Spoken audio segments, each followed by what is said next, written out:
കണ്ണൂർ ചങ്ങളായിയിൽ റോഡിൽ വൻ ഗർത്തം. ചങ്ങളായി ചുഴലി റോഡിൽ വൈകിട്ടാണ് 1.5 മീറ്ററോളം ആഴത്തിൽ ഗർത്തം രൂപപ്പെട്ടത്. ഇതോടെ ഇതുവഴി ഗതാഗതം നിരോധിച്ചു. ജില്ലാ പഞ്ചായത്തിന്റെ റോഡിലാണ് ഇത്തരത്തിലൊരു ഗർത്തം രൂപപ്പെട്ടത്.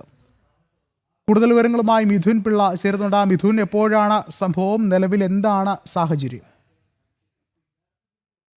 4 മണിയോടുകൂടിയാണ് ഈ ഒരു സംഭവം ഉണ്ടായത് എന്നാണ് മനസ്സിലാക്കാൻ വേണ്ടി സാധിക്കുന്നത്.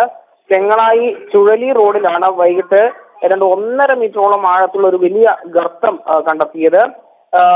വാഹനം കടന്നു പോയതിന് തൊട്ട് പിന്നാലെയാണ് റോഡിൽ ഏതാണ്ട് 10 സെന്റിമീറ്റർ മുകളിൽ വലിപ്പമുള്ള വലിയൊരു ഗർത്തം രൂപപ്പെട്ടത്. ആ ഗർത്തത്തിന് ആഴം ഏതാണ്ട് 1.5 മീറ്ററോളം ഉണ്ട് എന്നാണ് മനസ്സിലാക്കാൻ വേണ്ടി സാധിക്കുന്നത്. അവിടെ വന്ന ചില നാട്ടുകാർ കമ്പൊക്കെ ഇട്ട് ഇതിന്റെ ആഴം പരിശോധിക്കുകയും ചെയ്തിരുന്നു. ജില്ലാ പഞ്ചായത്ത് നിർമ്മിച്ച റോഡാണ് ഇത് എന്നാണ് മനസ്സിലാക്കാൻ വേണ്ടി സാധിക്കുന്നത്. വാഹനം പോയതിന് തൊട്ട് പിന്നാലെയാണ് ഇത്തരത്തിൽ ഗർത്തം കണ്ടെത്തിയത്. എന്തോ ഭാഗ്യം കൊണ്ടാണ് വലിയ അപകടം ഒഴിവായതെന്ന് പറയപ്പെടുന്നുണ്ട്.